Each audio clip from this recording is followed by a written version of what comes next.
जय गुरुदेव।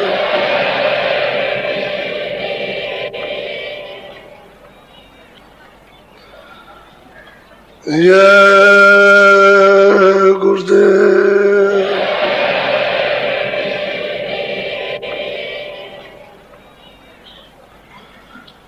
जय गुरुदेव नाम किसका।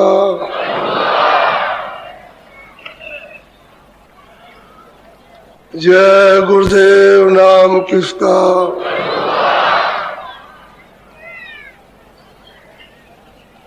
गुरु का ध्यान कर प्यारे,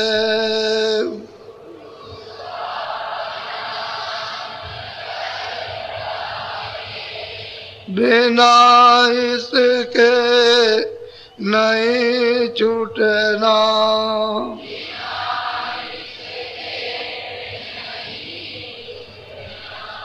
नाम के राम में रंग जा,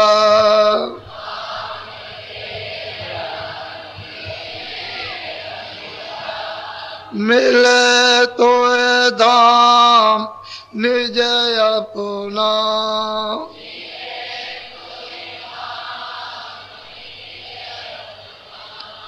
गुरु की शरण दृढ़ कर ले,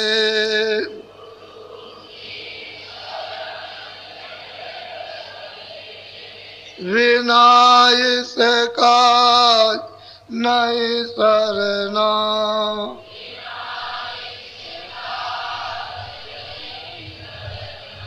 लोभ और मान क्यों चाहे,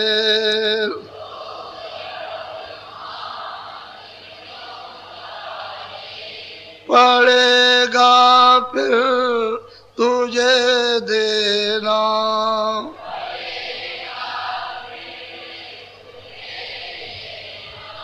कर्म जो जो करेगा तू,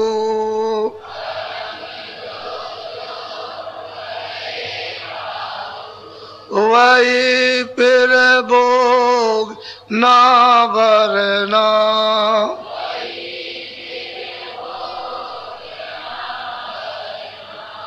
जगत के जाल से ज्यों त्यों,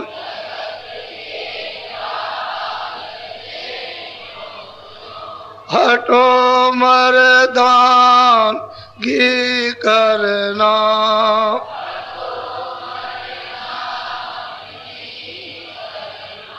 जिन्होंने मार मन डाला,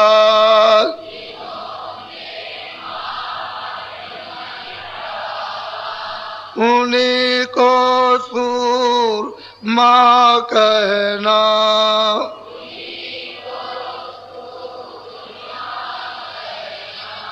बड़ा वैरी ये मन घटू में,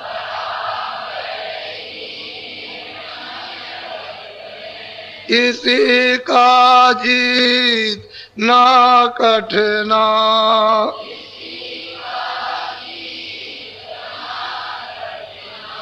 पढ़ो तुम इसी के पीछे,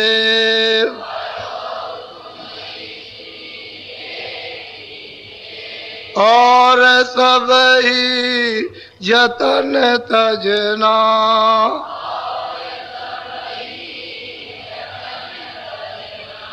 गुरु की प्रीत कर पहले,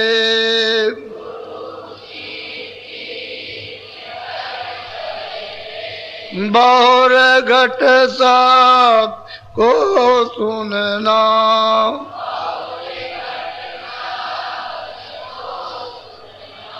मान दो बात ये मेरी,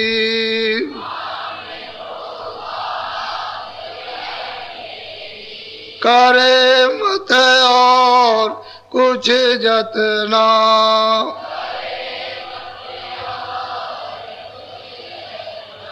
हार जब जाए मन तुझसे,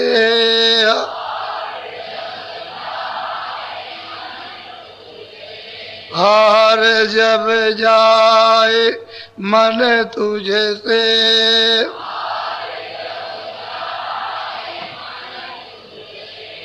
चढ़ा दे सोर्त को गंगना,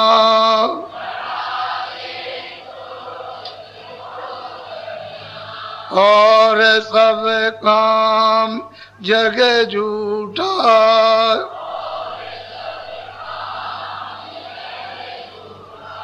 त्याग दे इसी को गहना,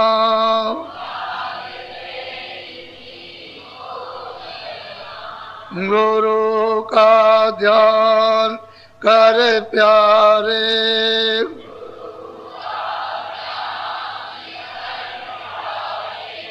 बिना इसके नहीं छूटना,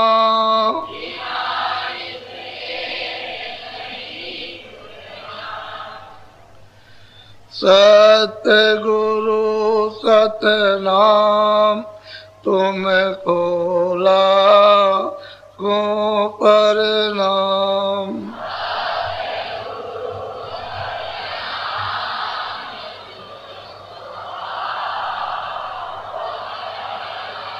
कोटिन सूरज चांद सितारे,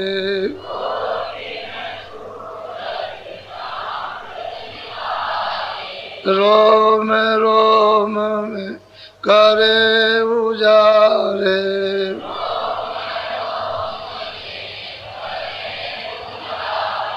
रोम रोम में करे उजारे,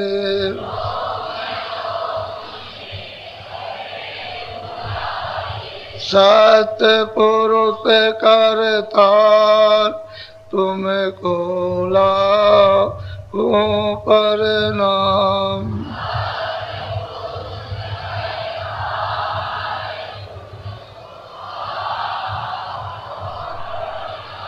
अरबों सूरज चांद सितारे,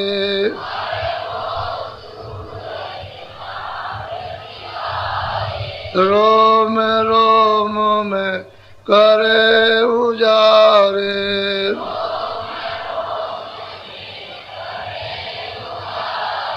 अलख पुरुष करतार तुमको लाखों प्रणाम।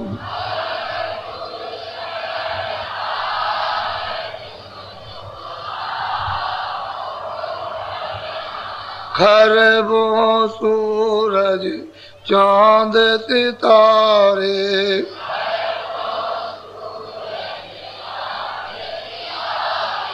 खरबों सूरज चांद सितारे,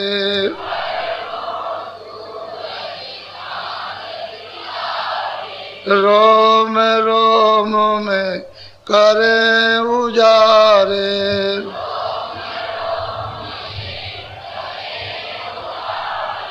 अगम पुरुष करतार तुमको लाखों प्रणाम।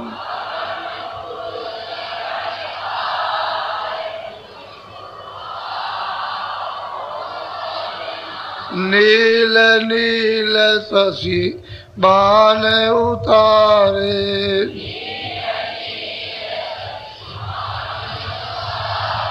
नील नील शशि बाण उतारे,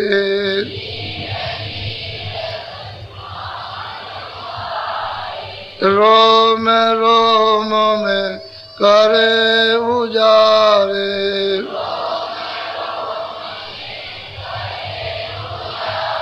अनामी पुरुष करतार तुमको लाखों प्रणाम।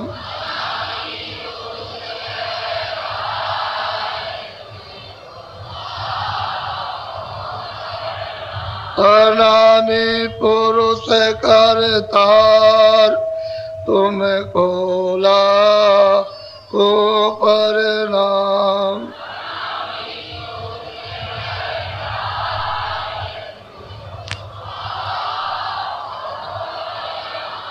तुमको लाखों प्रणाम। सतगुरु सतनाम तुमको लाखों प्रणाम।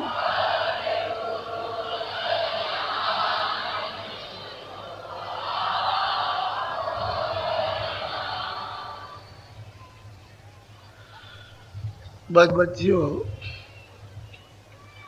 सही और सत्य बात तो यह है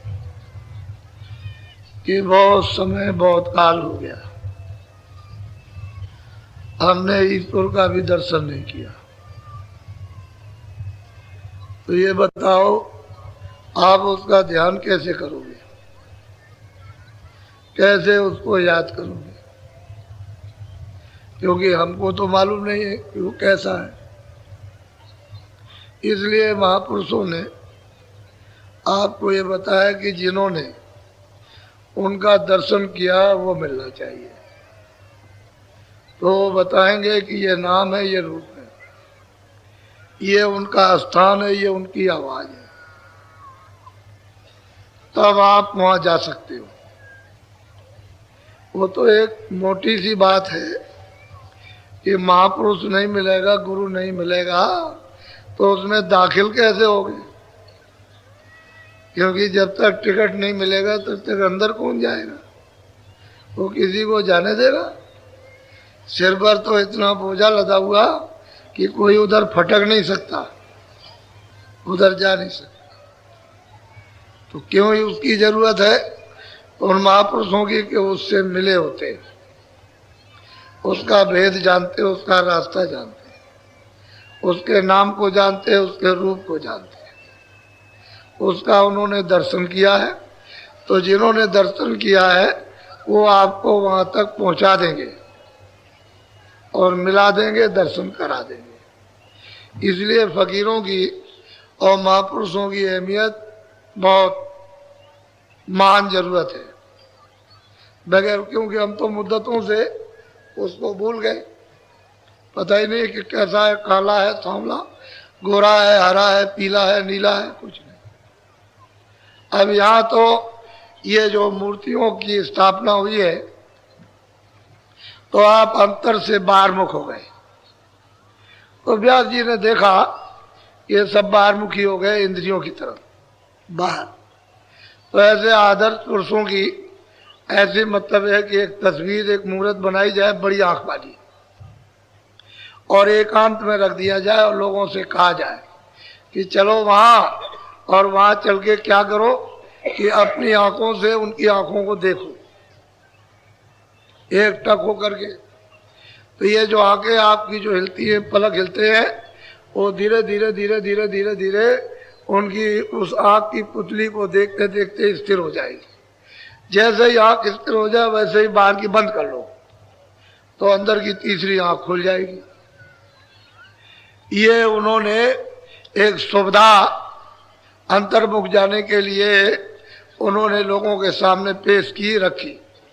थोड़े दिनों तक तो ये चली, थोड़े दिनों तक तो थोड़ा बहुत लोगों को अनुभव हुआ, लेकिन बाद में वो चले गए तो फिर लोग भूल गए, अब बिल्कुल भूल गए, पता ही नहीं।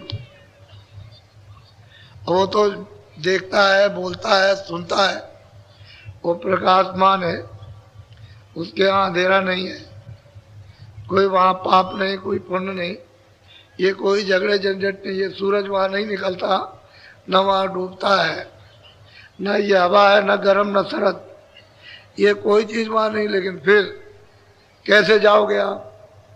तो महापुरुषों की जरूरत है, वो मिले हुए मिला देंगे, क्योंकि महापुरुष सबसे मिले रहते हैं। वो ईश्वर से भी मिले हुए, ब्रह्म से भी मिले, पार ब्रह्म से भी मिले, और महाकाल पुरुष से भी मिले, और अपने देश में आते जाते तो सबसे मिला देंगे। सबके पास पहुंचा दें, लेकिन वो मिलना तो चाहिए, वो नहीं मिलेंगे तो कैसे आप। और जो कहीं कुछ नहीं है, कहीं आता जाता नहीं, कुछ देखा सुना नहीं, तो ये बताओ कि कैसे वो जाएगा और कैसे आप जाओगे। इसलिए जो किताबों में लिखा है वो तो हम मानने को तैयार नहीं है। वो रामायण में लिखा हुआ, लेकिन उसको हम नहीं मानते। जो आपकी इच्छा हो, जो आपकी समझ, बस उसी को मानते हो। अगर कोई कहे कि नहीं ये है, तो कहते हम नहीं, ये नहीं है। तो आप अंधकार में, अज्ञान में बोल रहे हो, और वो तो ज्ञान में बोलता है। वो ज्ञान में बता रहा, आप अज्ञान में बता रहे हो। अब यही पूछा जाए कि उन्होंने लिखा है कि प्रकृत पार प्रभु और बासी, ब्रह्म निरीय विरज अविनाशी, काम होकर कारण आई। अब पूछा जाए भाई प्रकृति कहाँ है, तो आप क्या बताओगे? अब आप कहोगे कैसे कि प्रकृति कहाँ पर है? तो आपको उसका बोध ही नहीं, उसका ज्ञान नहीं है, तो आप कुछ नहीं बता सकते हो। और वो कहते पार है, ब्रह्म निरीय विरज अविनाशी, कहते हैं कि वो पार है, उसका कभी न नाश होता न नाश हुआ। जैसे पहले था वैसे ही अब भी है। लेकिन अब यह है कि महापुरुष मिलना चाहिए। वो तो असल में सब जीवों के हितकर होते हैं।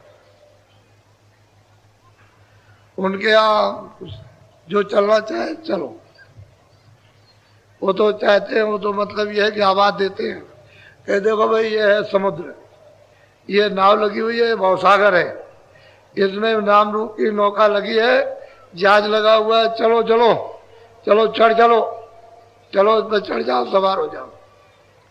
बस जब ट्रेन लगाई उन्होंने तो आपको चाहिए चढ़ जाओ। बात उन्होंने छकड़ा भर लिया और जहाज छोड़ दिया, जीवों को पार कर दिया। मिलना तो चाहिए कोई ना कोई, अब कोई मिलता ही नहीं, कि पता ही नहीं किसी को। तो चीज यह है कि वो सत्पुरुष ने, वैसे तो 16 पुत्र उन्होंने अपने देश से निकाले, 4 का तो उन्होंने भेद बताया, बाकी सब गुप्त है, और किसी महापुरुष ने खोले नहीं।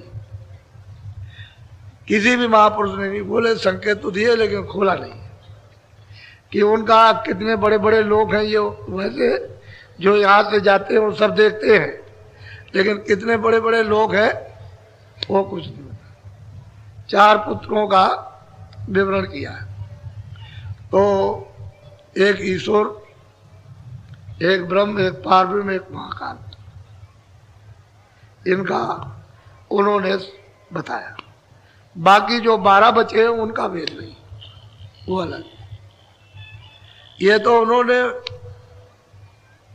मंडलों में, उसमें अब ये वहां पर जो रूहें जो सुरतें रहती है, जो वहां पर खचाखच भरी हुई है, वो तो अब उसके लिए क्या वर्णन किया, कुछ वर्णन करने में नहीं आता है।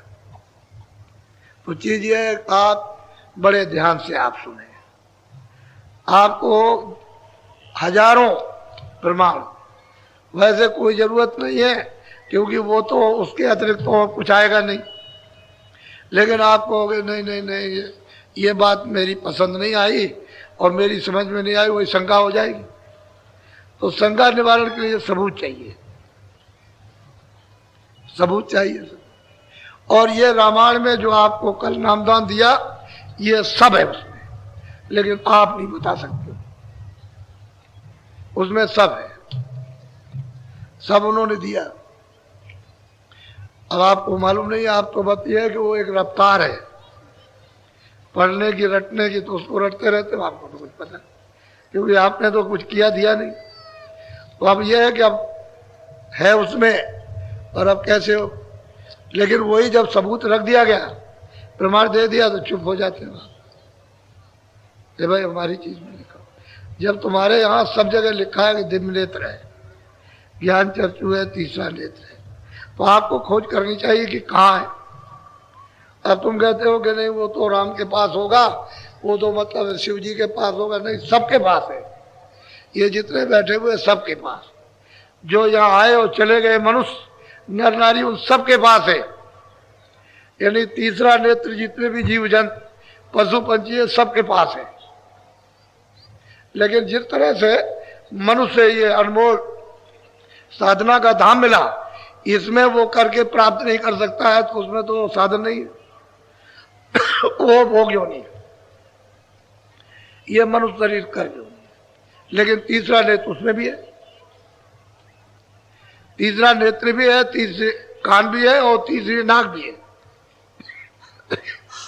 जितने भी जीव जंतु हैं, कोई भी आला लगाइए, ऐसे करके देखिए, छोटा से छोटा जीव होगा तो इधर देखो, दोनों आंखों के मध्य में सूरत बैठी है, ये सबके, चाहे गाय हो, भैंस हो, सुअर हो, घोड़ा हो, गधा हो, छोटे छोटे जीव जंतु हो, पशु हो, पंछी हो, सब में, और दो आंखें सब में मिलेगी, दो कान सब में मिलेंगे, दो नाक सब में मिलेगी। आप दूरबीन से देख लो, किसी में भी एक नाक नहीं, ये दो नाक, दो सुराख, दो कान के सुराख और दो आंख के, सब जीवों छोटे से छोटे, जो उसमें दूरबीन में यानी आप जो दिखाई देते उसमें भी है, और देखो मध्य में बैठी हुई सब पे। लेकिन ये साधना का स्थान है, केंद्र है, इससे मनुष्य शरीर से, पंच भौतिक शरीर से साधना होती है, और इससे वो आप अपनी दिमाग और दिव्य कान खोल सकते हो। और तो मैंने अभी कल आपको बताया था कि भाई देखो, शरीर के ये इधर आपका हृदय नहीं है।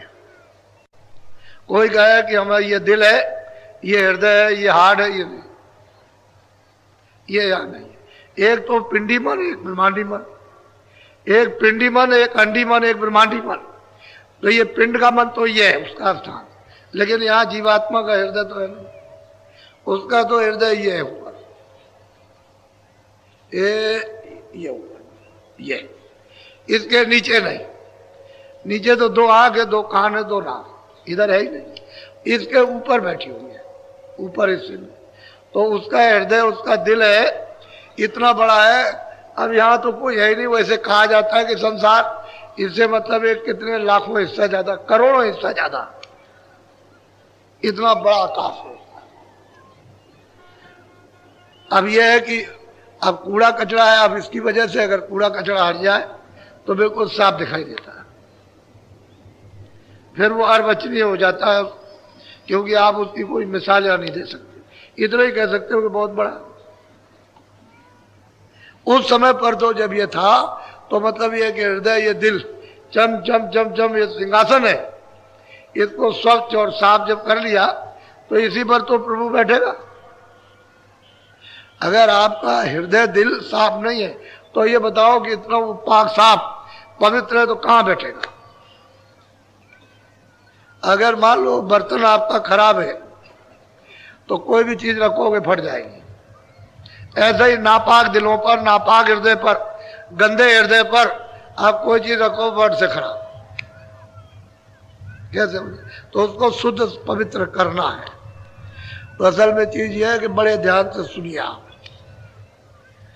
अब उसको प्रमाणी ले लो, उसमें क्या बात है। हम तो चाहते थे कि आप ऐसे ही सुन लोगे, और वो भी मतलब ये क्रमशाही है, जो कुछ बताते हैं क्रमशाह। लेकिन आप ये सोचते हो कि भाई नहीं, कोई बाबा जी अपनी तरफ से कुछ ले आए होंगे, अपने तरफ से क्या लेना। जो सत्य है वो सदा रहेगा, और जो जो उसको पाएगा वो कहेगा। बिना कहे तदब रहा न कोई, बिना कहे कोई नहीं। मीराबाई कहती है कि खोजत खोजत, मैं चारों तरफ ढूंढती तलाश करती हूँ, कोई ना करत बखानी। वो कहती है कि मुझे, मैं प्रभु से मिलना चाहती हूँ, कोई जानता हो तो मुझको बता दो। तो कहते हैं कोई नहीं बताता उसको, और रोती और चिल्लाती, अच्छा नहीं लगता। खोजत फिरूं भेदबा घर को, कोई ना करत बखानी। कोई वर्णन नहीं करता है। जितने भी मतलब यह है कि विद्वान, उनसे उसने जाकर के पूछा, लेकिन किसी ने नहीं बताया। तो जब मालूम हो तब तो बताए। खोजत खोजत, खोजत फिरूं वेद कर को, कोई न करत बखानी। कोई वर्णन नहीं करता, कोई बताता नहीं। कहते खोजत खोजत, ढूंढते ढूंढते मिले रहदास संत सदगुण, दीना सुरस हैदान। कहते हैं संत सदगुरु वो रैदास जो काशी में रहते थे, ये इधर से चले गए उधर राजस्थान में, और वो एक बगीचे में ठहरे हुए थे। तो इसको बड़ी तो लगन थी कि भाई किसी महात्मा का दर्शन करें, तो ये दर्शन गई, वहीं बता दिया, वहीं भेज दे दिया कि ले तू ले ले, अब यही कमाई कर ले और अपना काम कर ले। खोजत खोजत मिले रैदास संत सदगुर, दीना सुर सैदानी, मैं मिल जाए पाए कोई अपना, तब मेरी पीर बुझानी। उसके गुरु रैदास जी थे, उनसे उसने प्राप्त किया था। अब आप जो चाहो सो कहते रहो, तो अपनी आप की बात, लेकिन सच्ची बात तो ये है। और रैदास यहाँ काशी में थे, और काशी में उस समय पर लोग बड़ी घृणा करते थे, लेकिन काशी में रैदास जी विख्यात हो गए, यही पर मशहूर हो गए थे। फिर यहां से मतलब ये महात्माओं का विचरण होता है, चले गए उधर जा करके। वैसे तो उन्होंने भी बहुतों को पार किया, बहुत जीवों को उस परम पद में पहुंचाया। तो आप बड़े ध्यान से सब लोग सुनो, ये तो आपको रास्ता है। तो सूरत बैठी हुई है दोनों आंखों के मध्य में, इसको कहते हैं तीसरा तिल, आज्ञा चक्र। इधर देखो, ये आज्ञा चक्र है, ये कंठ चक्र है, ये हृदय चक्र है, ये नाभि चक्र, नीचे इंद्री चक्र है, और नीचे गुदा चक्र है। 5 चक्र है, और छठे चक्र पर जीवात्मा स्वयं बैठी है, दोनों आंखों के मध्य भाग में विराजमान है, बीचों बीच में। इसको तीसरा तिल, आज्ञा चक्र, छठा चक्र कहते हैं। अब तो मालूम हुआ कि इधर नहीं है, इधर नहीं है, इधर नीचे नहीं, ये यहां पर बैठी है। अब ऊपर जाना, पहले योगी योग करते थे ये प्राणायाम से, तो ऊपरी की तो आवाज सुनते थे प्राणायाम, यानी प्राणों को रोक करके गुदा चक्र से नली में चढ़ा के ऊपर ले जाते थे। तो धीरे धीरे धीरे अगर कुछ संयम बिगड़ गया तो शरीर अंग भंग हो जाता था, बेकार हो जाता था कुछ। अब उसमें कोई तो आखिर यही तो आएंगे आप नीचे से चढ़कर, तो यहाँ तीसरे तिल में, तो यहाँ आकर के फिर झनकारें होती, आवाजें मिलती थी। तो यहीं से महात्माओं ने नीचे का छोड़ दिया और यहीं से ले लिया कि यहीं से तुम ऊपर से जो आवाज आ रही उसी को पकड़ लो और चलो, चढ़ चलो। इसमें कोई तकलीफ नहीं है, ना शारीरिक, ना दम घुटेगा, ना कुछ और होगा। सीधा इधर से ध्यान हटा करके और उधर कानों के साथ लगा दो, बस इतने ही में काम बनना शुरू हो जाए। तो आप बड़े ध्यान से सुनिए, आप बोलो। हरि सखी तोरी भेद बताऊं, प्रथम स्थान खोल कर। अब वो कहते हैं, अरे सूरत, मनुष्य रूपी मंदिर में तू बैठी हुई है, तो मैं तुझे कुछ भेद बताता हूं कैसे चढ़ेगी, और जब तू चढ़ेगी तो प्रथम स्थान कहां पर है, कैसे तुझे मिलेगा, तो मैं खोल करके समझाता हूं बड़ी विधि विधान के साथ। क्योंकि तू दोनों आंखों के पीछे बैठी है मध्य में, और ऊपर तुझे तो प्रथम स्थान का तुझे रास्ता नहीं बताऊंगा तो कैसे जाएगी, तो मैं भेद बताता हूं, बोलो। सहस कमल दल नाम सुनाऊं, ज्योति निरंजन बास लका। कहते हैं कि सहदल कमल स्थान है और वो निरंजन विराजमान है, उनका वास है सहदल कमल स्थान पर। यहां से बहुत दूर है उनका निवास है, बात कहते हैं निवास, रहने का स्थान, वो कमल है, उस पर वो विराजमान बैठे हुए हैं। वैसे बहुत सुंदर है, यानी उसमें सुंदरता में को बहुत सुंदर। तो कहते हैं कि भाई वो सहदल कमल नाम उनका ये है, और वो ज्योति में विराजमान बैठे हुए, और वो सहदल कमल है, उस जगह उनका स्थान है। लेकिन यहां से यानी करोड़ों योजन ऊपर है। अब इतना तो योजन आपका सारा संसार है ही नहीं, इतना योजन, एक योजन का 4 कोस होता है, तो करोड़ों योजन का सारा संसार कहां से आ गया? वो तो है। तो इतनी दूर पर बैठे, वैसे तो इससे भी ज्यादा है, लेकिन यह है कि आपको मोटा माटी आपको बता दिया कि इतनी दूर है, वैसे तो बिल्कुल एकदम से। तो वहां पर है, तो कहते हैं कि अरे भाई सूरज, तू यहां बैठी हुई है, और मतलब यह है कि वो ऊपर से जब तू उतार करके लाई गई तो तुझको ये खोल पहरा दिया। ये जब यहां पर कोई कर्म विधान नहीं बना हुआ था, तब तो ले करके बैठाया था, तो दोनों आंखों के मध्य भाग में तब तो कोई पाप पुण्य था नहीं, गंदगी थी नहीं, तब तो गंदगी नहीं थी, तो सीधी जाती थी, सीधी चढ़ गई, क्योंकि नाम की डोर तो पकड़े थी, वो बाजा पकड़े थी, घंटा शंख की आवाज को पकड़े हुए थी, इसीलिए तो चढ़ जाती थी। अगर वो ना पकड़े होती और छोड़ देती, तब तो अंधकार में, तो पकड़े थी, तो जैसे ही बाहर आई माँ के गर्भ से बाहर, जब 9 महीने का हुआ, तो सतयुग जोगी सब विज्ञानी, सब के सब विज्ञानी कर अर्धांतर है प्राणी, तब तो तू पार चली जाती थी। लेकिन उस समय तो कोई बंधन नहीं था, न गंदगी का था, न कर्मों का था, न पाप का, न पुण्य का, न अच्छे का, न बुरे का। तब तो मतलब ये मन बुद्धि चित्त है, अंतःकरण जीवात्मा बिल्कुल शुद्ध है, पवित्र निर्मल, तो दर्शन करेगी निर्मल जब सो मोह पावे।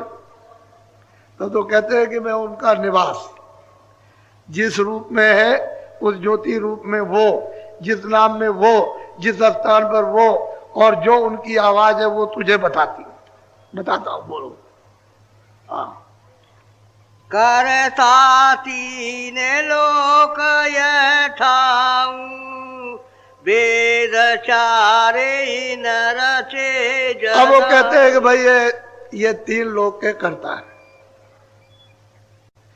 ये सहदल कमल में बैठे हुए निरंजन भगवान उस ज्योति स्वरूप में, ये 3 लोक के करता है, उनका स्थान सहदल कमल है, यानी यहाँ के भी करता धरता, और स्वर्ग वैकुंठ के 14 भवन के 14 लोक के करता धरता।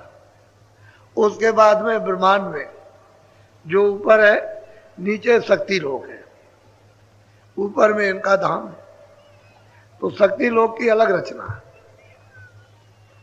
और उनके धाम की अलग रचना है। शक्ति लोक में जब स्वर्ग और वैकुंठ को पार करके जब सूरज जाएगी, तो शक्ति लोक पड़ेगा, उसको आद्या महाशक्ति लोक, तो आद्या महाशक्ति का भी रूप है।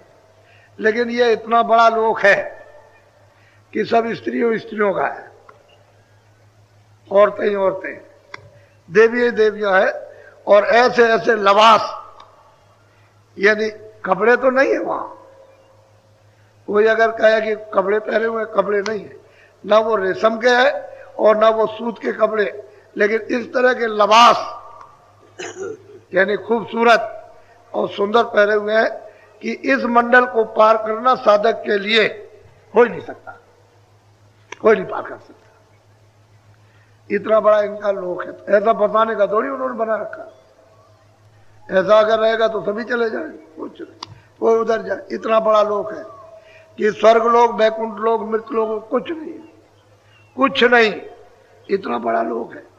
वो तो महात्माओं ने सब चीजें थोड़ो आपको बताई हैं, वो तो इशारा कर दिया कि मतलब ऐसा है, बाकी छोड़ दिया, क्योंकि इतना वर्णन करें तो किताब पोथी कहां से आएगी। तो इतना बड़ा लोक है कि इसको कोई पार नहीं कर पाता, क्योंकि बगैर गुरु के जो ऊपर आएगा जाएगा उसी से पार होगा, बाकी कोई नहीं जा सकता। तो ऊपर में उसने ये आदेश दे रखा है आद्या महाशक्ति को, सहदल कमल से निरंजन भगवान ने, कि मेरा भेद कोई न जाने पाए। तो न ब्रह्मा जान सकते हैं, न विष्णु, न शिव जान सकते, इनमें से कोई नहीं जान सकते। न उनका दर्शन किया, बस खाली जब समाधि लगाई थी तो आवाज सुनी थी, बस, दर्शन कुछ नहीं किया। अगर दर्शन कर ले तो यहां सृष्टि का सब काम छोड़ देंगे, फिर प्रलय, उत्पत्ति और पालन का कोई काम नहीं करेंगे। इसलिए इनको हिदायत है कि ये मेरा भेद न जाने पाए। और ये आद्या महाशक्ति के 3 पुत्र हैं। अब गलती इस बात की हो गई कि जब इनसे कहा गया कि भाई तुमने समाधि लगाई, तो ब्रह्मा विष्णु से कहा कि भाई तुमने यदि पिता का दर्शन किया है? तो इन्होंने कहा हाँ किया। ना, इन्होंने कहा हमने नहीं किया। विष्णु ने और शिव ने, इन्होंने कहा हमने नहीं किया। ब्रह्मा से पूछा भाई तुमने पिता का दर्शन किया कि हमने किया? क्योंकि उन्होंने तो वेद लिखे नहीं है, विष्णु ने और शिव जी ने, ये तो ब्रह्मा ने लिखे। तो उनका तुमने दर्शन किया कि हाँ किया। तो उसने जब ध्यान लगा करके देखा तो दर्शन नहीं हुए, तो उसको श्राप दे दिया, जाओ तुम ब्रह्मा जी, तुम्हारी जगत में कोई पूजा नहीं करेगा, तुम झूठ बोल गए। और इन दोनों की पूजा जगत में होगी, क्योंकि इन्होंने सत्य बोल दिया। तो इनको भी दर्शन नहीं हुआ, उनका भी नहीं हुआ। अब ऐसा बड़ा लोक है कि इसे पार करना। फिर यहाँ स्त्री पुरुष दोनों, यहाँ स्वर्ग और वैकुंठ में स्त्रियां भी है, पुरुष भी है, लेकिन इस तरह के स्त्री पुरुष नहीं है जैसे आप हार माप किए हो, इस तरह के नहीं। बहुत सुंदर रचना है, ऐसा नहीं। तो असल में ये 3 लोक के मालिक हैं। अच्छा, इसके ऊपर शक्ति लोक के ऊपर उनका धाम है, उसमें बहुत से ब्रह्मांड है अलग अलग। बोलो। ब्रह्मा विष्णु महादेव तीनों पुत्र इन्हीं के है यह चीज। कहते हैं भाई इनके पुत्र हैं, क्योंकि इन्होंने, यही तो बात थी कि इन्होंने मतलब ये अपनी शक्तियां पैदा की है, इनकी शक्ति, और शक्ति पैदा करके फिर उनको तपस्या कराई, और तपस्या करा करके फिर देववाणी सुनाई समाधि में, और इनसे कहा कि तुम लिख दो। फिर इन्होंने पूरा विधान लिख दिया। जब लिख गया विधान, तो इन्हीं से कहा कि तुम सब जगह प्रचार कर दो, विधान बन गया। और इनसे कहा कि देखो सबको अधिकार, आजादी दी जाएगी, पाप की पुण्य की, अच्छे की बुरे की, न्याय की अन्याय की, और जो कोई भी कुछ अच्छे बुरे कर्म करेगा अपना अपना भोगे। सब प्रचार इन्हीं से कहा है। बंधन तो यही से हुआ, पहले तो कोई बंधन नहीं था। यानी अनगिनती सूरतें 1-1 लाख बरस का पीरियड खत्म करने पर सब वापस चली गई, और इतनी वापस चली गई कि उसकी कोई गिनती नहीं है। सबने 1-1 लाख बरस, तो बताओ कि इतना अनगिनती, तो कितना समय हो गया होगा, वापस चली गई। तब इनको हुआ कि तो सब चले जाएंगे इसी तरह से, तब उन्होंने शक्तियां पैदा की। बाद में ये बंधन लगे, तब जीव रोके जाएंगे। क्यों? कि अगर कानून बना के नहीं रोकेंगे तो सब निकल जाए, सबके सब। फिर उन्होंने कानून बनाया, और कानून बना करके आपको अधिकार दे दिया। सच्ची बात यह है कि निरंजन भगवान सहदल कमल में बैठे हुए, उनको इतना अधिकार नहीं है जो आपको मृतलोक में अधिकार है कि आप सीधे जा सकते। वो नहीं जा सकते, वो अपने स्थानी पर रहेंगे, वो नहीं जा सकते। आप जा सकते, यहां से आप वहां, इन सब स्थानों पर जा सकते हो, लेकिन वो नहीं जा सकते। तो छोटा मोटा अधिकार आपको नहीं। इसीलिए मृतलोक में मनुष्य शरीर ये अमोलक बेशकीमती है, और आप इसकी कदर कुछ नहीं करते। बोलो। कुल बैराट रचा इन मिल के, जीवन गे रेलिया इन पे। बैराट की रचना इन्होंने की, और रचना करने के बाद में सब जीवों को घेर लिया। चलो ये देखो तुमको अधिकार मिल गया, ये पाप है पुण्य अच्छा बुरा, अब अपना अपना करो। तो पहले तो पुण्य भी नहीं था, अब तो पुण्य भी बनेगा, तो गंदगी तो जमा होगी, बोझा तो जमा होगा ही, इकट्ठा होगा ही, तो उसका भी तो आपको फल भोगना। और मतलब है काले का और सफेद का, दोनों का भोग। बैराट को पूरा ये रचना स्वर्ग वैकुंठ की, ये मृतलोक की, 4 खानों की, 84 लच्चियों की, नरकों की पूरी रचना, और जीवों को अधिकार देकर के घेर लिया। अब बगैर महात्माओं के कोई जीव जा नहीं सकते। बोलो। जाल बिछाया जग में वारी, इनकी पूजा। सबसे बड़ी बात तो बच्चों यह है कि ऐसा जाल उन्होंने छाया दे करके बिछा दिया, क्या मतलब है सब तो लग गए बाहर इंद्रियों के, इसमें जाल में फंस गए इन भोगों में। और जब उन्होंने जो बनाया उन्होंने दर्शन नहीं किया, तो आपको दर्शन कैसे हो जाएगा? वो तो वही दर्शन से वंचित रह गए। तो जाल बिछा दिया, और फिर मतलब यह है कि कर्म यानी करा करके गंदगी को ला दिया और आपकी आंख और कान नाक बंद हो गए। बस आपका बल्ब जल रहा था, जो जीवात्मा रूपी वो पावर हाउस से प्लग निकल के वो बुझ गया। अब जब से पड़े हुए रो रहे चिल्ला रहे, तो आपका घर तो यहाँ है नहीं, घर तो उनका भी नहीं है। कृष्ण भगवान ने अर्जुन से कहा कि देख अर्जुन, ये तेरे सामने ये चीटा, ये जो चल रहा, ये कई बार ब्रह्मा हो चुका, और इसको देखो चीटे की गति प्राप्त है। उन्होंने इशारा करके चीटे की तरफ बताया कि ये चीटा कई बार ब्रह्मा हो चुका, और देखो अब ये गति उसको मिली, चीटा, ये उसको 84 की गति मिली। तो वो भी तो स्थान मतलब ये है कि टिकाऊ नहीं है, पुण्य छीड़े, यानी पुण्य जब आप करोगे और वहां पहुंच भी गए स्वर्ग वैकुंठ, तो पुण्य छीड़े मिटोगे, फिर आ जाओ और मेरा राजाओं के घर में जन्म लो, सेठ साहूकारों के यहाँ, और उसके बाद मनमानी पाप करो, फिर चलो नीचे, फिर खानों में चले जाओ। तो ये क्या हुआ, फायदा क्या मिला? ऐसी थोड़े दिन की बुल्ले की जिंदगी में फिर सदा के लिए आप चले गए तो लाभ क्या हुआ? तो कहते हैं जाल बिछा दिया। वैसे आपको सब अधिकार दे रखा उन्होंने, तो उससे नहीं, लेकिन आपको स्वतंत्र कर दिया। उन्होंने कहा हमारी तरफ से कोई रोक टोक नहीं है। तो ये मामूली चीज है, फिर आप अपने ही वासना में फंस गए, उनका दोष नहीं है। उन्होंने तो मतलब है कि ये अधिकार दिया और ये जाल बिछा दिया। अब इसमें आप आनंद ढूंढ रहे हो तो आनंद कहीं मिलता नहीं, जब नहीं मिलेगा तो फंस गया भोगों, इंद्रिया भोगों में फंस गई, इंद्रियों के दरवाजों पर मन बैठ करके गुलाम हो गया। अब ये इंद्रियां छोड़ती नहीं भोगों को, और मन इंद्रियों के दरवाजों को नहीं छोड़ता, गुलामी करता।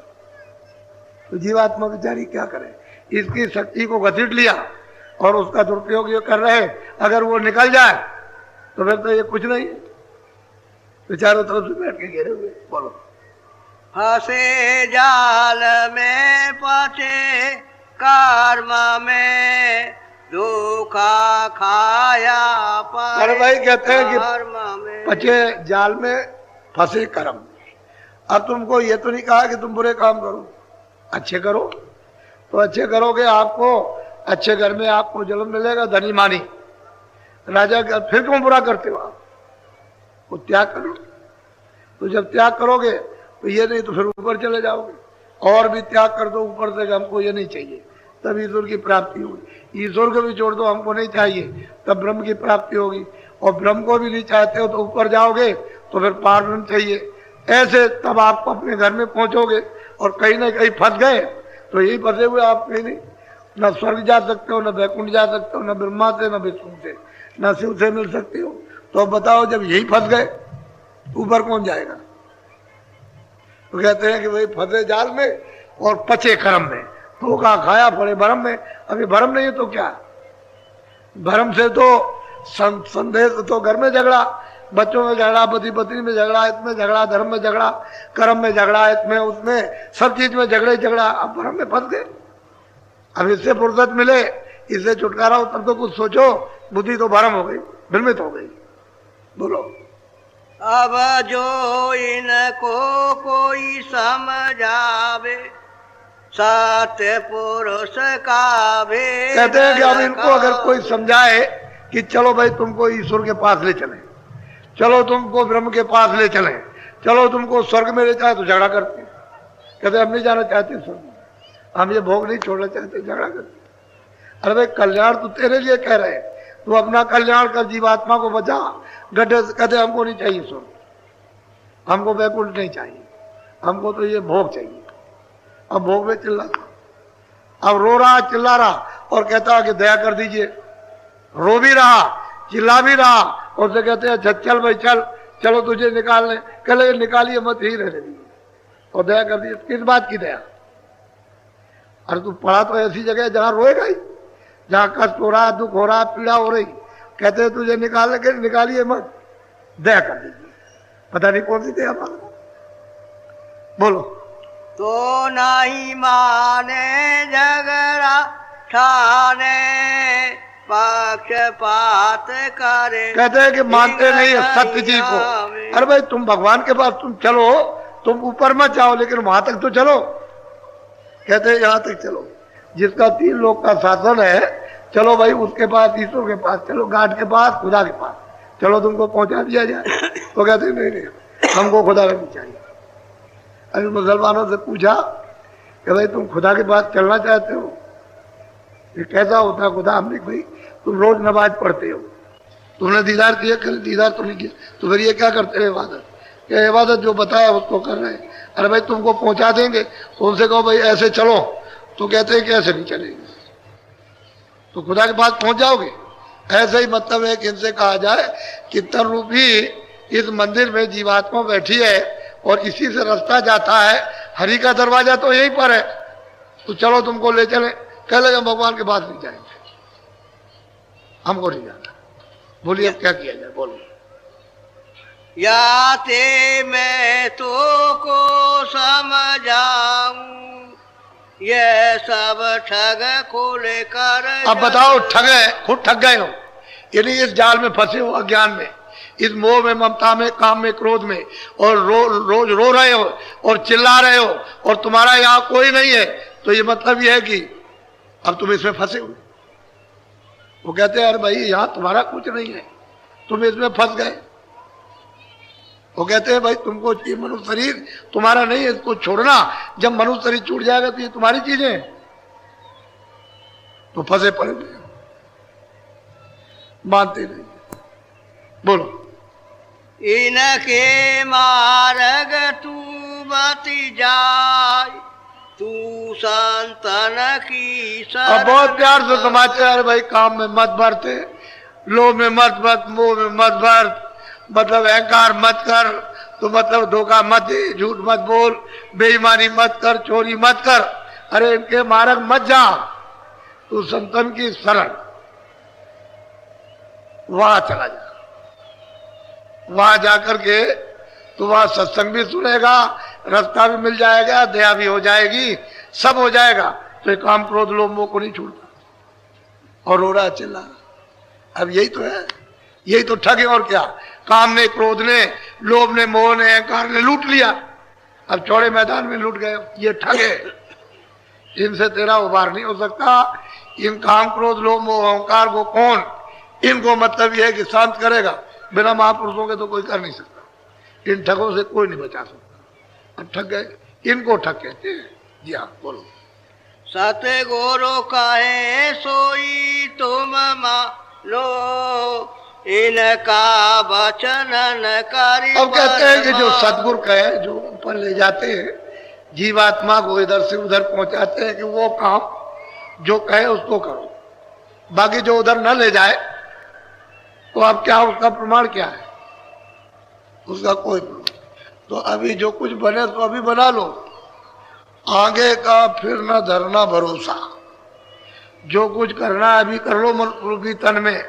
तुम कहोगे मरने के बाद कुछ मिलता है, मिल जाएगा, तो कुछ मिलने वाला नहीं है, उसका विश्वास भरोसा मत करो। अभी कर लो, अभी जो कुछ करना। तो जीवात्मा को अभी जगाओ। क्यों नहीं आंख खोलते हो, क्यों सो रहे हो? वो जाग जाएगी, उजाले में खड़ी हो जाएगी, तभी तो भ्रम चला जाएगा। जब तक उजाला नहीं होगा, आंख नहीं खोलेगी, तब तक भ्रम नहीं जा सकता। जब दिमाग ज्ञान चक्षु खुल जाएगा तो ये भौतिक अंधेरे का, काम का, क्रोध का, लोभ का, मोह का, ये सब भ्रम टूट जाएगा। ये किला है, चारों तरफ से उन्होंने जड़ रखा और सारी सुरतों को, जीवात्माओं को बंद कर रखा। अब ये निकलने नहीं देते, भागने नहीं देते। अब अकेले बेचारी क्या कर सकती, इसमें फंस गई। महापुरुषों का बल ले ले तो निकल आएगी। बोलो। राह रकाना देउधर साई, पता भेद अब कहूं। कहते हैं महापुरुष कहते हैं राह रकाना, रास्ते का भेद मैं तुझे सब अभी बता देता हूं। वो भेद लेकर के, रास्ते की जानकारी लेकर, उसका मतलब यह कि मंत्र, उसकी जुक्ति लेकर, और तू चल अब जल्दी से, क्या देर करती है। इस सूरत से जो दोनों आंखों के बीचों बीच में बैठी, उसको समझा रहे कि अब देर मत कर, ये बहुत समय तेरा खराब हो गया, जो बचा हुआ उसी में अपना काम कर ले। बोलो। मन और सूरत जमाओ, तिल पर गिरे घुमारे घट आओ। अब वो कहते हैं कि मन को इधर से हटाकर, बुद्धि को चित्त को इधर हटा करके दोनों आंखें बंद करो और अंदर की आंख में सामने देखो। उसी अंधेरे में तिल दिखाई देगा, काला, अंधेरे में बिल्कुल काला, अंदर की तीसरी आंख में दिखाई देता। कहते हैं तुम उस पर अपनी दृष्टि जमाओ, तीसरी आंख जमाओ, वो जो काला तिल दिखाई देता उसी में सुराख हो जाएगा और वही काला तिल मिट जाएगा, सफेद हो जाएगा, यानी प्रकाश सामने प्रकट हो जाएगा। कहते हैं तुम घेर घुमर मन को, बुद्धि चित्त को चारों तरफ से, काम से, काज से, क्रोध से, मोह से, ममता से, दफ्तर से, दुकान से, खेती से, लड़ाई से, झगड़े से घेर घार करके यहाँ ले आओ दोनों आंखों के मध्य में, और आंख का साथ दे दो और सामने देखो अंदर की दिव्य आंख ज्ञान चक्षु से जो काला तिल दिखाई देता और उस पर अपनी दृष्टि को जमाओ। बोलो। निरखो खिड़की देखो चौका, चित्त लगाओ राखो। अब बहुत प्यार से कहते हैं कि भाई खिड़की है, उसको देखो खिड़की। जब वहां बैठोगे देखोगे खिड़की तो सामने चौक है। चौक कहते हैं बहुत बड़ा मैदान, यानी जितना ये सब मैदान कुछ नहीं, इससे करोड़ों हिस्सा ज्यादा, सारे संसार से कितने करोड़ों हिस्सा ज्यादा मैदान।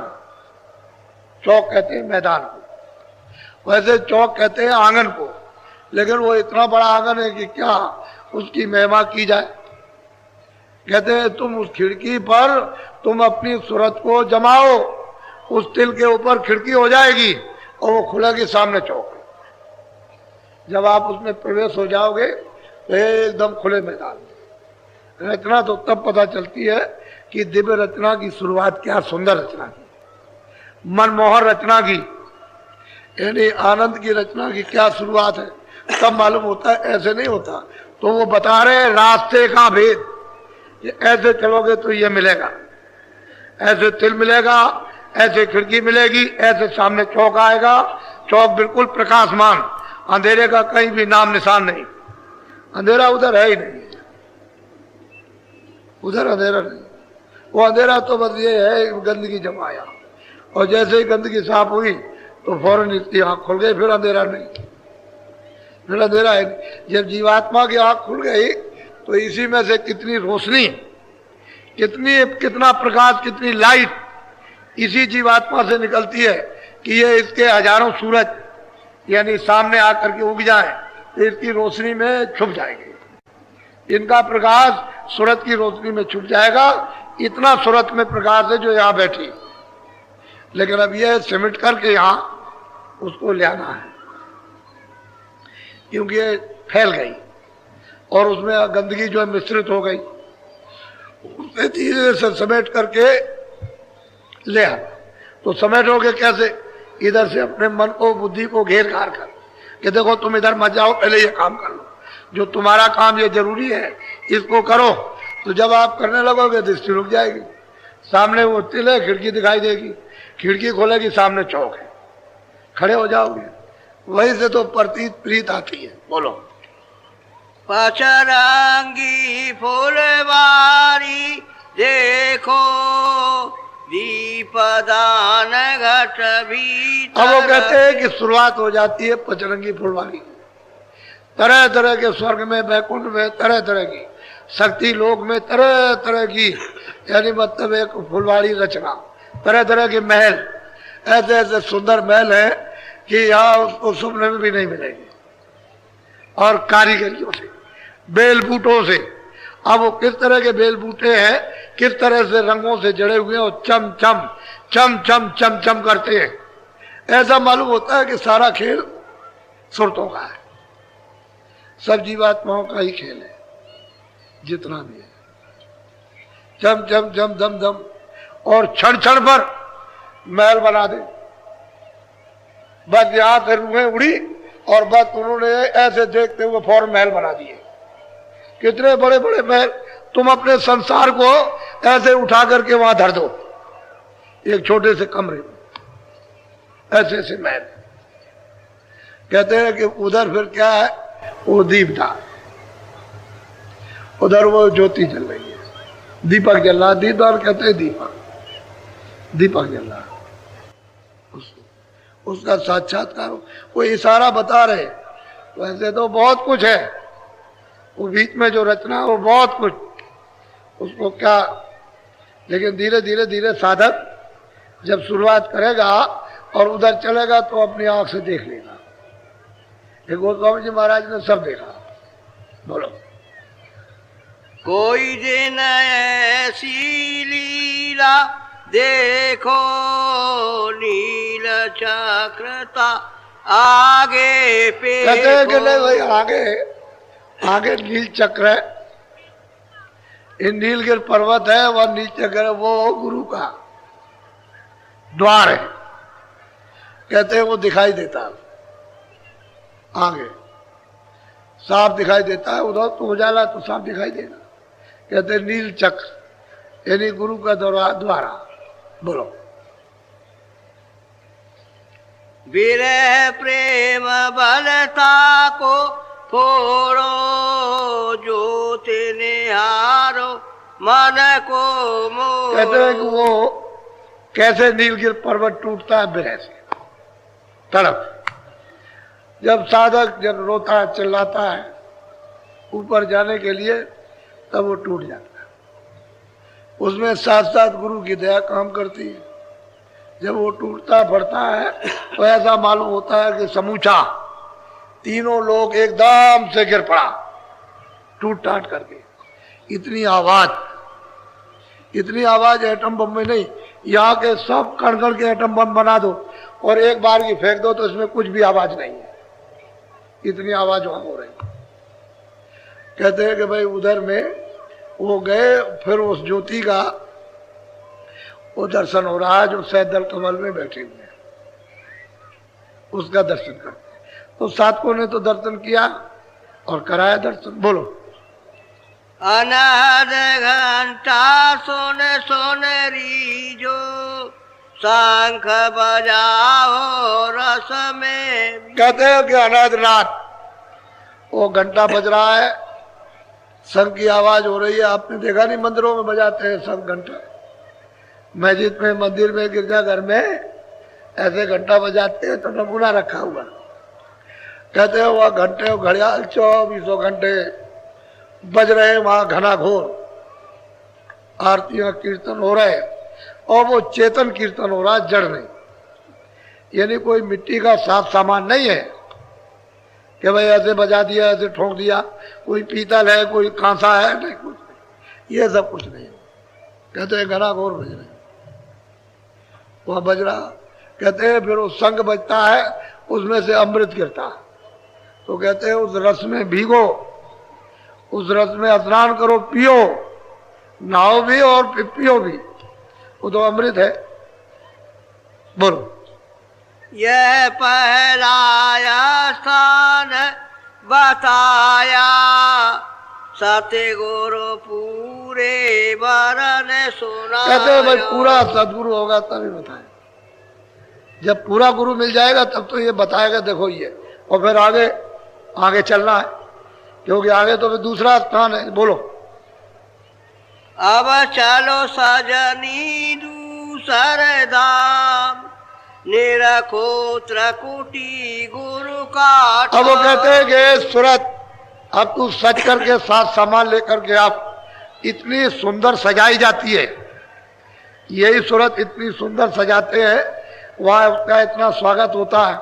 बड़े बड़े विशाल गेट, ये छोटे मोटे गेट इतनी कारीगरियों से दम दम दम दम चमकते हुए वो ऐसे जगह जगह पर उन सूरतों को सजा करके ले जाते। वो दृश्य एक अनोखा अर्वचनीय होता है कि ऐसा स्वागत नहीं होता, और जगह जगह स्वागत, और वहां की सूरतें, वहां की जीवात्माएं जो रहती हैं वहां, वो ऐसे स्वागत करती हैं कि अगर कतार लग जाए तो कितने करोड़ों योजन की कतार, सीधी कतार एक, उसमें अगर दुर्मी लगाओ तो जरा भी इधर उधर कुछ नहीं, ऐसी ऐसी कतारें और वो दिव्य। तो ये तो सब खेलवा हो रहा है। तो कहते हैं सजनी, अरे सूरत, अब तुझको ये पता चला कि ऊपर कुछ है, अब चल तू दूसरे धाम की तरफ, यानी दूसरे मुकाम की तरफ चल, अभी चल तुझको पहुंचा दिया जाए। बोलो। ओंकार दोन जहाँ विश्राम, गरजे बादल और घर। अब वो कहते हैं कि ओंकार यानी वो विराजमान है, उसी को यानी कहते हैं मुसलमान रब, रब कहते हैं वहां पर वो विराजमान है। गरजे बादल और घनघोर गर्जन होती रहती है और मृदंग बजता रहता है। आपकी रामायण में कहा है मधुर मधुर गर्जय घनघोरा, बड़ी मिठास के साथ सुहावने यानी बादल जैसे गरजते रहते हैं, उनके मुख से गर्जन होती है। और फिर कहते हैं बाजे ताड़ मृदंग रूपा। तो वो तो आपको इशारा किया, लेकिन आपकी समझ में क्या आ सकता। हे सजनी सूरत, तू अब चल जल्दी से, शील क्षमा संतोष विरह विवेक, अब ये काम क्रोध लोभ मोह और अहंकार ये पीछे हो गए, उधर नहीं है। अब इन सखियों को लेकर के शील क्षमा संतोष विरह विवेक, अब ये चल रही आगे। चल आप दूसरी मंजिल की तरफ, दूसरे मुकाम की तरफ। बोलो। सूरज मंडल लाल मुकाम, गुरु ने बताया गुरु का। कहते हैं कि सूरज मंडल वो लाल मुकाम है, वो ब्रह्म है, और वहां गुरु का भी स्थान है, उसको गुरुपद कहते हैं। क्योंकि वहां अगर गुरु नहीं मिलेंगे तो फिर ऊपर नहीं जा सकेगा, वो वहीं कर जाएगा। और यही से सूरज को दूसरे मुकाम से ही, ब्रह्म स्थान से ही इसको कपड़ा शब्द स्पर्श रूप रस का पहराया गया। फिर नीचे सहदल कमल में लाए तो ईश्वर के स्थान पर नौ तत्वों का कपड़ा पहरा दिया, शब्द स्पर्श रूप रसगंध और मन बुद्धि चित्त और अहंकार। फिर नीचे स्वर्ग वैकुंठ में उतारा, नीचे शक्ति लोक के नीचे, तो उसको 17 तत्वों का कपड़ा पहरा दिया। 10 इंद्रिया चतुर्संताकरण, मन बुद्धि चित्त अहंकार, 10 4 14 और रजोगुण तमोगुण सतोगुण। इसको जब पहरा दिया तो उससे मोटे कोल में, और उससे नीचे जब मित्रलोक में उतारा तो ये मोटा कपड़ा पहरा दिया। स्थूल जल पृथ्वी अग्नि वायु आकाश मसाले का ये बना हुआ शरीर।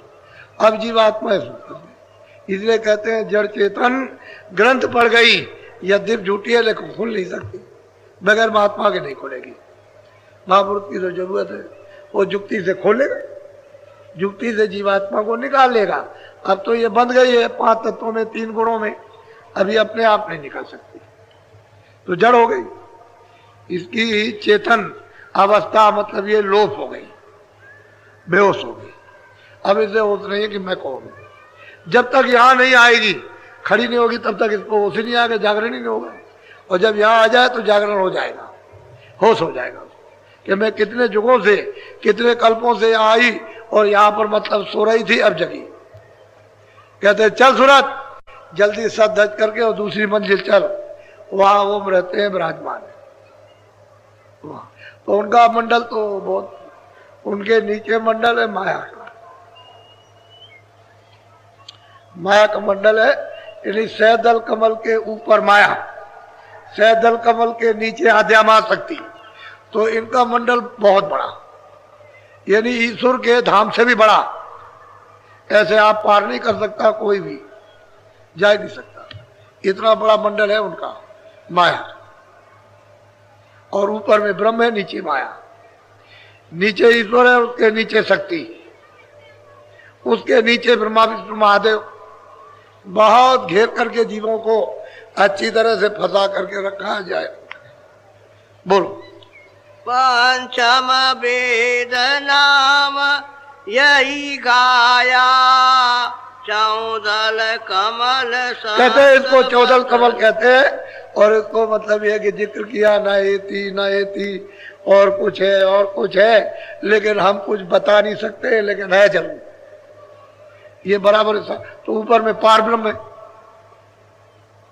वो तो उनका स्थान है पार ब्रह्म का, तो ऊपर रहते हैं। इसलिए ये दूसरी मंजिल, इस तरह से सूरत को पहुंच और दर्शन होगा, किसका? ब्रह्म का दर्शन साक्षात्कार होगा। जैसे आप आदमी दिखाई देते हैं, आप हमको देखते हो, हम आपको देखते हैं, ऐसे ही दर्शन होता, और बातचीत इसी तरह से, ऐसे ही दर्शन। लेकिन ये हाड़ मास का नहीं है, ये जैसा ये आपका शरीर वो नहीं है, वो तो सब नूर ही नूर है, प्रकाश ही प्रकाश, हाड़ मास का नहीं। अब यही तो बात है कि हम क्या बताएं, आप धीरे धीरे धीरे धीरे जब सुनते सुनते सुनते सुनते आप में हजम होगा तभी कुछ होगा, और फिर जब चलने लगोगे, देखने लगोगे तो समझ में आ जाएगा। अब इच्छा तो होनी चाहिए अपने घर की तरफ जाने की, चलो हम भी चले, चलो हम भी चले। भूख लगे, प्यास लगे तो जल्दी से रास्ता मतलब है कि चलने का बनता है, और जब आपको भूख प्यास नहीं तो रास्ता तो खराब पड़ा ही हुआ, वो तो सब कांटे, तमाम गंदगी, कूड़ा कचरा सब फैला। अब उसको महात्मा जब साफ करें तभी तो जाओगे, ऐसे कैसे हो सकते? घंटा शंख तजी दोन दोई, गरज मृदंग सुना। अब वो कहते हैं कि ये दोनों घंटा और शंख ये नीचे रह गए, ये छूट गए। अब वो आवाज पकड़ ली, गर्जन और मृदंग की आवाज पकड़ ली, उसको पकड़ के चढ़ गई, क्योंकि उसी को पकड़ के दूसरा स्थान मिलेगा।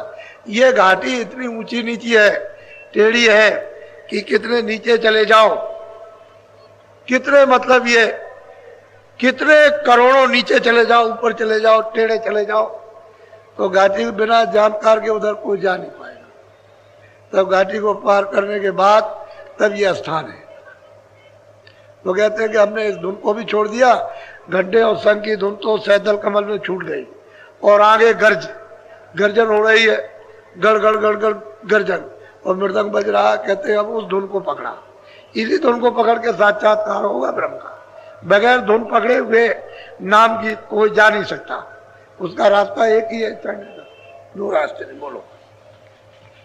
हाँ, सूरते चली और खोला द्वार, बंकनाल धस हो गई। अब कहते हैं वो महापुरुष के सूरत ये चढ़ गई उधर। बंक कहते हैं टेढ़ा रास्ता, ऊंचा नीचा टेढ़ा मेढ़ा, कहते हैं जिसके पार गई, पार चली गई। अब पार हो गई, वो पार स्थान है बीज, जहां से सूरत को कपड़ा पहनाया गया। अब उस मुकाम का वो दर्शन करेगी। बोलो। ऊंची नीची घाटी उतरी, तिलकी उलटी पे। कहते हैं कि ऊंची नीची घाटी, कभी नीचे देखो, कभी ऊपर देखो, दाएं बाएं देखो, और फिर ऊपर की तरफ देखो, तब पार हो गए। तो महात्मा जब वहां नहीं मिलेंगे उस मंडल पर ले जाने वाले, तो उधर कोई क्या जा सकता है? वो उधर भी रहेगा वहां ले जाने के लिए, तभी तो ये उधर जाएगा, उधर निकलेगा। बिना भेद के, बिना रास्ता रागीर के, जो रास्ता जानता है उसके वहां से चल नहीं सकता, वो जा नहीं सकता। बोलो। घर भीतर जाई की नाराज, भक्ति भाव का पाया सा। कहते हैं कि अब उस स्थान पर पहुंची, त्रिकुटी स्थान पर। अब मतलब एक गढ़, ये यही से ही भक्ति भाव इस सूरत को प्राप्त होती है, क्योंकि जब वो बीज रूप जो शरीर इसको मिला है उससे अलग हो जाएगी, यही से। जैसे ही ये वहां पहुंचेगी और दर्शन करेगी तो ऊपर की आवाज आ रही है, सीधी ये सब आवाज बंद हो जाएगी, ऊपर से आ रही है। बोलो। करम बीजय बदिया जलाई, आगे को फिर सूरत। कहते कर्म बीज, जो कुछ भी आपने कर्म किया है और जो संचित कर्म जमा है, कहते हैं उस बीज को ही दाह कर दिया, जला दिया। उससे छुटकारा, जब तक उससे छुटकारा नहीं होगा उस पर्दे से, तब तक मतलब है कि आजाद नहीं हो सकती। तो बताइए कितनी ऊंची मंजिल है। वहां जाकर के यानी मतलब है कि इस कर्म बीज से जब उसके परे चली जाएगी तो कहते हैं कि भाई कर्मों की हद से परे चली गई। अब इसका मतलब ये आदमत वेदों के ऊपर हो गया इसी सूरत का, जाल से निकल गया। बोलो। नौबती झड़ती आठो जाम सूरत पाया मूल कला। कहते हैं कि भाई नौबत झड़ती है हमेशा, अखंड बाड़ी हो रही, नौबत जड़ रही, और इस तरह की विचित्र अद्भुत नौबत है कि उसका बाजा साज सामान यहाँ मतलब ये नहीं, वो तो इशारा है, संकेत है, एक चिन्ह है बाजू का, लेकिन वहां तो नौबत अमृत के साथ घना घोर वर्षा हो रही है, ऐसी नौबत जड़ती है।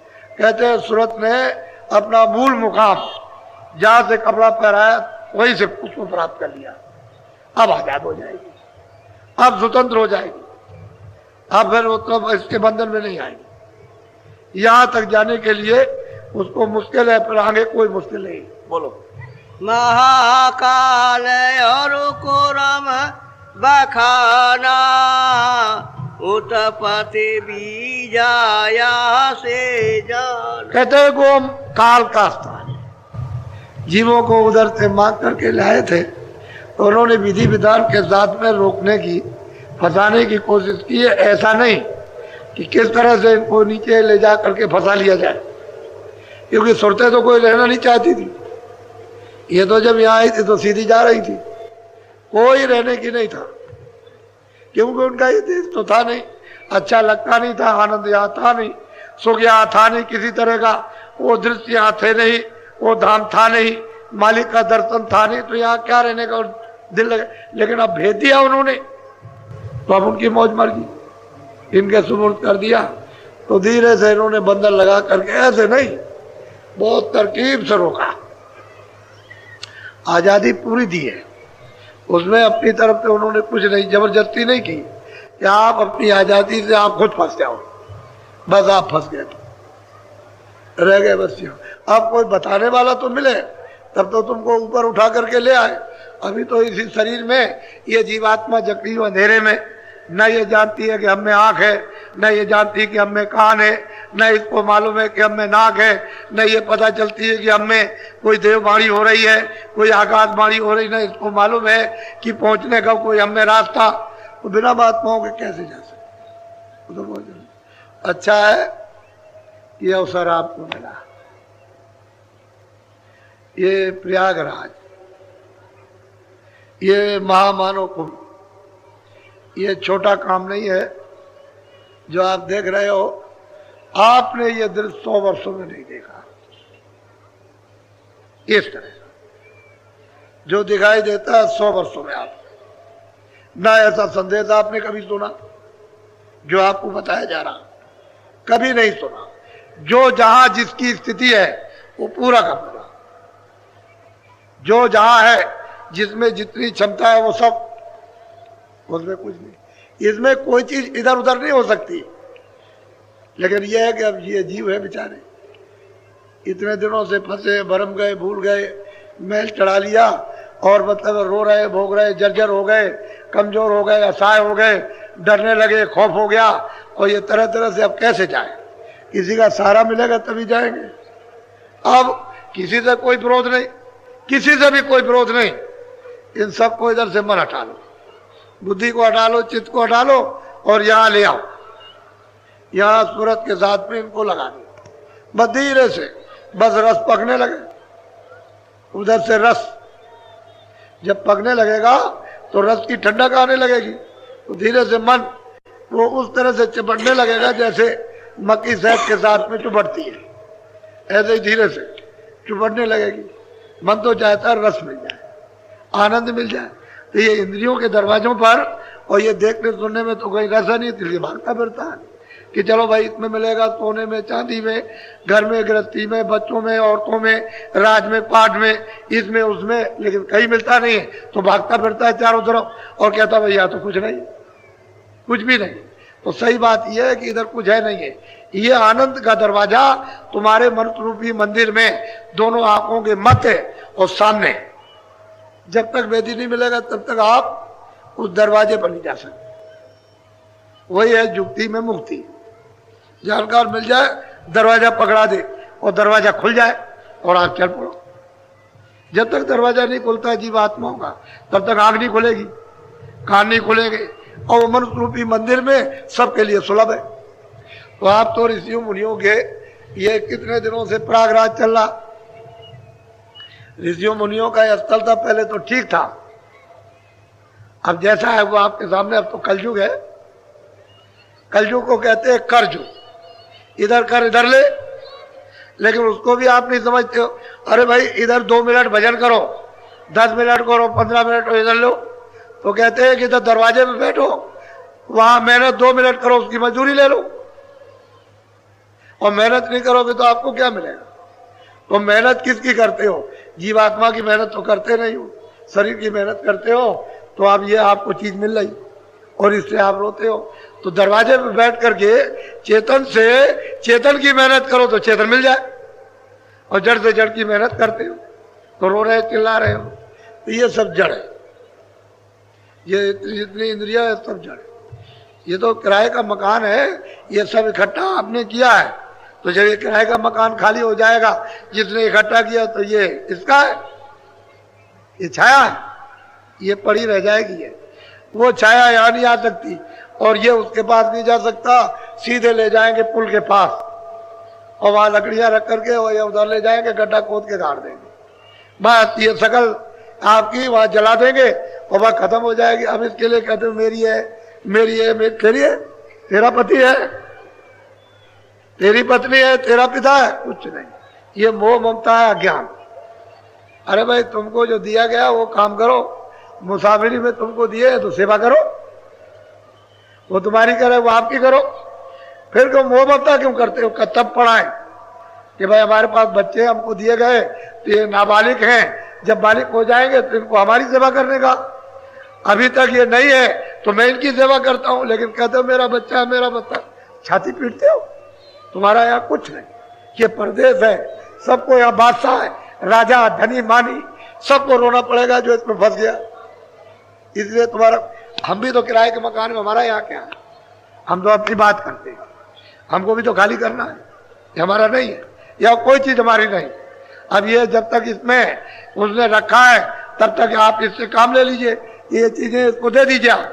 खाना है, कपड़े है, दवा है, मकान है, ये सब दीजिए, ये इसका है। जब ये खाली हो जाए, जीवात्मा इससे निकाल दी जाए, तो जीवात्मा को कुछ नहीं। तो आप इसकी मलहम पट्टी करो। मना कौन करता है कि तुम साधु हो जाओ, घर बार छोड़ दो, ये करो वो करो, और तुमको कुछ नहीं। अपने घर में रहो, खेती दुकान दफ्तर का काम, बच्चों की सेवा, इतनी तो काम करना, लेकिन ममता मत करना। ये मत कहना कि मेरे उसने दिया हमको एक सेवा के लिए, तो सेवा कर दो, तो आपकी यात्रा पूरी हो जाएगी। और जब तुम कहोगे नहीं, तो तुम भगवान को गाली दोगे, कहो तूने अच्छा नहीं किया, मेरा 2 बरस का बच्चा, 10 बरस का, 20 बरस का जवान मेरा मार दिया, मेरा नहीं किया, मेरे साथ अन्याय किया, 1000 गाली, तो तुम्हारी गाली उसके बाद पहुंचेगी। तुम रो रहे, ममता में रो रहे, मोह में। मोह सकल व्याधियों का मूल। इसलिए आपको सीधा रास्ता बता रहा हूं, कोई इधर उधर की कोई बात नहीं। सीधा रास्ता चलो इधर से, भाई यही से उठ चलो, यहाँ बैठे हो, और यही से ऊपर में, फिर ऊपर देखो डोरी पकड़ कर, फिर देखो क्या है, कैसी कैसी रचना है उन दिव्य लोगों की, देव लोगों की, उसको भी देखते चलो, अपने घर की तरफ चलो। अभी चल दोगे तो जल्दी रास्ता कट जाएगा, नहीं चलोगे तो गए 4 खानों में 84 लच्चों नहीं होंगे, फिर लौट के इधर नहीं आओगे। ये मानो शरीर फिर नहीं मिलेगा। अच्छा, बोलो जय गुरुदेव, जय गुरुदेव। सब लोग बोलो जय गुरुदेव। अब आपको मैं भजन पर बैठा हुआ,